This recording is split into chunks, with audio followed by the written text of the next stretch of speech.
we don't do AI, we don't even do security. Yeah. We help people do those things more effectively.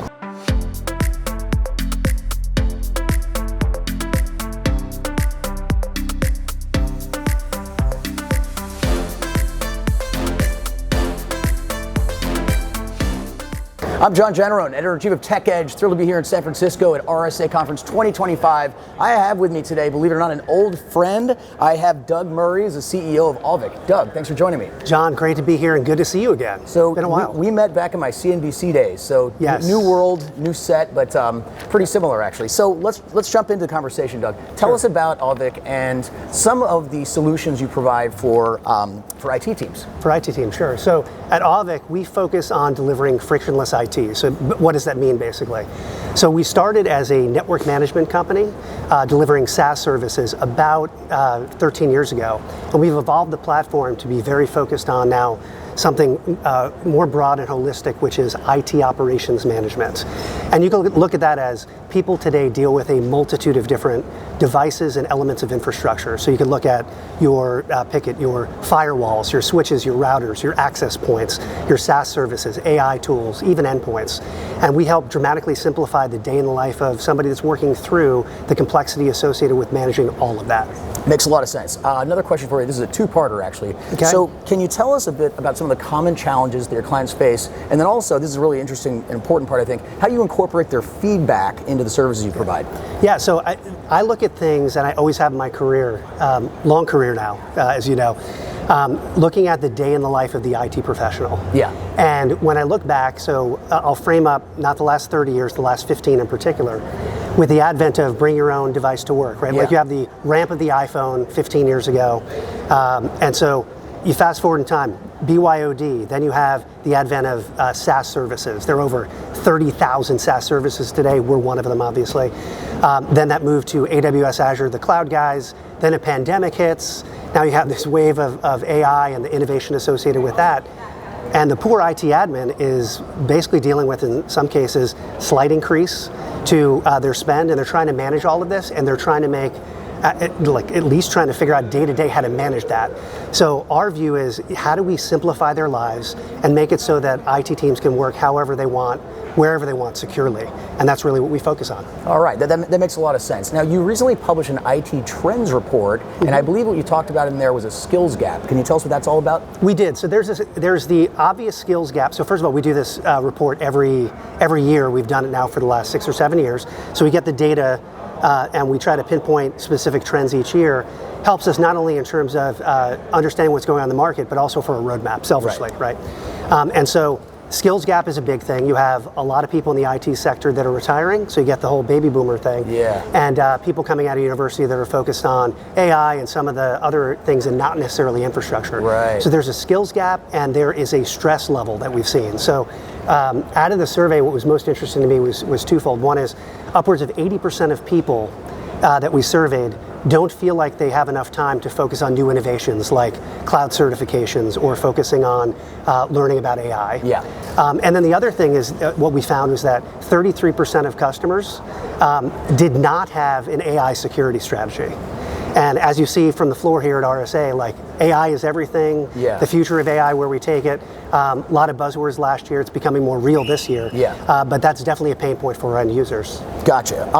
Now, can AI help with that struggle to some degree? I mean, can you use it, to fill in these gaps where the skills aren't there? Yeah. With artificial intelligence? So it can. I mean, today we're using it for a lot of things to streamline our processes internally. We're looking at it as a way to deliver specific innovation. But frankly, we're in the first inning of an amazing journey. So I think there's a lot of work to go into this.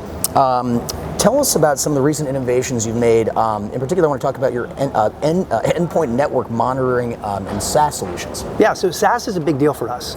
So we're known in the MSP or MSSP space as being a provider for network management. About 2 years ago, we embarked on getting deeper in SaaS. So let's start with that, Auvik SaaS Management, ASM. You look at that as a way to manage all of your SaaS infrastructure from one pane of glass. So everything from Salesforce to pick your favorite SaaS service, and the ability to manage that and have visibility. We called it shadow IT, right, last few years. And most people think they have N number of SaaS tools they're using. And what they find is that when they partner with us, they're using a lot more than that, typically 30, 40% more Yeah. under the hood. And now we're doing the same thing with AI. So with ASM, we now have an element for shadow AI. We're helping people identify, sure, they're using, say, an OpenAI chat GPT like enterprise license, Yeah. but then you double click into the tool and you realize that, wow, you're actually using dozens of additional AI tools, Yeah. and you can give visibility with respect to not only the tools, but who's using them. So you can come up with a more comprehensive security strategy as it pertains to AI.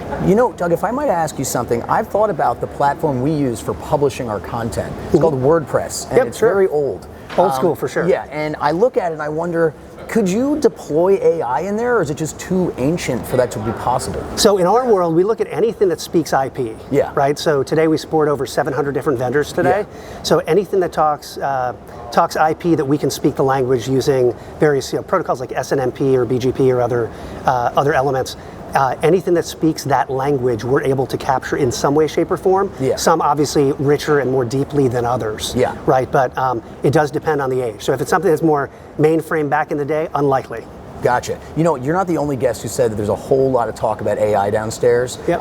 What's most exciting to you that's going on at RSA this year? Is it the AI conversation or other stuff? I think it's I would say the biggest thing is, of course, AI. If you don't say AI, you're kind of missing the point. Yeah. But I do think what I love about this year compared to last year, I feel like last year was a lot of, I don't want to call it vaporware, but I will, which is everybody was either changing their name or coming up with, we do AI for X, and they really didn't do it yet. Right. What I like is that when you look at the LLMs, a lot of things being introduced here, there's a lot more realism to it, and it's starting to become more practical. And I do love that, and I'm very intrigued to see what happens over the course of the next year or two as this evolves. I'm glad to hear that. That's a breath of fresh air, Doug, because something that I've seen is companies who, frankly, look like they're trying to goose their share prices will put press releases out about their new AI venture. And I'm thinking, a lot of them ring kind of hollow. Exactly. Well, in our case, we don't do AI. We don't even do security. Yeah. We help people do those things more effectively. Great. All right, last question. I'm going to open the floor to you. What are you most excited about in 2025? Well, on our end, as we look at how we're continuing to build things out, obviously building out our model around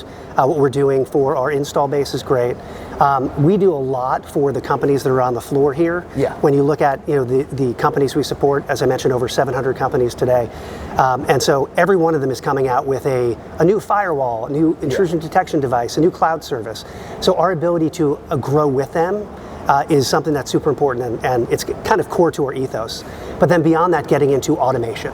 How do we build out more and more to drive, back to the day in the life of an end user, how do we automate things so that as they're looking at troubleshooting, upgrading, they're trying to figure out there's a specific vulnerability they know that's in this rev of code. Yeah. How do we make it so that we get laser focused so we can tell them, of your 1,000 devices, these are the 2 that are impacted, go fix them, and try to make their lives easier and streamline things accordingly.